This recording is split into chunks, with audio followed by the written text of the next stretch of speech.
السلام علیکم ناظرین ڈرامہ جانی سال بہت اچھا بن چکا ہے۔ آنے والے ایک ساتھ میں آپ کو دکھایا جائے گا کہ بابا سی دعا کو بلاتا ہے، آخر کار حالات ٹھیک ہونے لگتے ہیں۔ بابا سی کہتا ہے کہ دعا اگر ہو سکے تو ہمیں معاف کر دینا، کیونکہ ہم آپ سے بہت شرمندہ ہیں، ہم تو آپ سے بات کرنے تک کے لائق نہیں رہے، کیونکہ آپ پر شک کرنے کی بنیاد ہمیں کشمالہ نے سکھائی ہے۔ کاش کہ ہم آپ پر شک نہیں کرتے، جو کہ تم بے گناہ ہو کر یہ ساری مصیبتیں سہتی رہی، جو کہ ایک گنہگار عورت عیاش و آرام کے کمرے میں بیٹھے رہی اور سرفراز کو بلاتے رہے، اس سے پلاننگ کے ساتھ تمہیں پھنساتی رہی۔ دعا کہتی ہے بابا سی آپ کو شرمندہ ہونے کی کوئی ضرورت نہیں ہے، بلکہ شرمندہ آپ دعا وہ کشمالہ ہوگی۔ مجھے آپ سے کوئی گلہ نہیں ہے، گلہ اگر ہے تو وہ صرف اور صرف کشمالہ سے ہے، کیونکہ اسے ایسا نہیں کرنا چاہیے تھا، کیونکہ وہ ایک نوجوان کی جو کہتی ہے کہ میں محبت کرتی ہوں، حالانکہ وہ محبت نہیں کرتی۔ بابا سی کہتا ہے وہ نوجوان کو گرا کر ایک دن اس کی جگہ کھڑا ہونا چاہتی ہے اور وہ سب کو مارنا چاہتی ہے، حالانکہ وہ یہاں تک پہنچ چکی ہے۔ ایک دن وہ ہمارے ساتھ بھی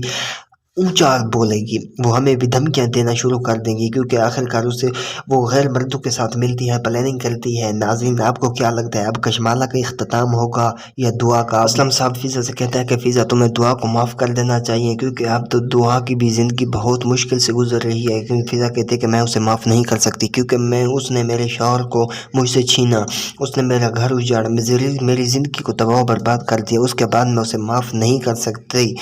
اسلم صاحب کہتا ہے کہ بیٹا اس نے نہیں کیا، سرفراز نے خود جو کچھ کیا ہے اسی نے کیا ہے، لیکن تم دعا کو معاف کر دو۔ فضا کہتی ہے میں اسے معاف ہرگز نہیں کر سکتی، کیونکہ جو کچھ اس کے ساتھ ہو رہا ہے وہ ٹھیک ہو رہا ہے۔ اسے پتہ تو چلے جب ایک شوہر ایک بیوی کو طلاق دیتا ہے تو اس کے اوپر کیا گزرتی ہے۔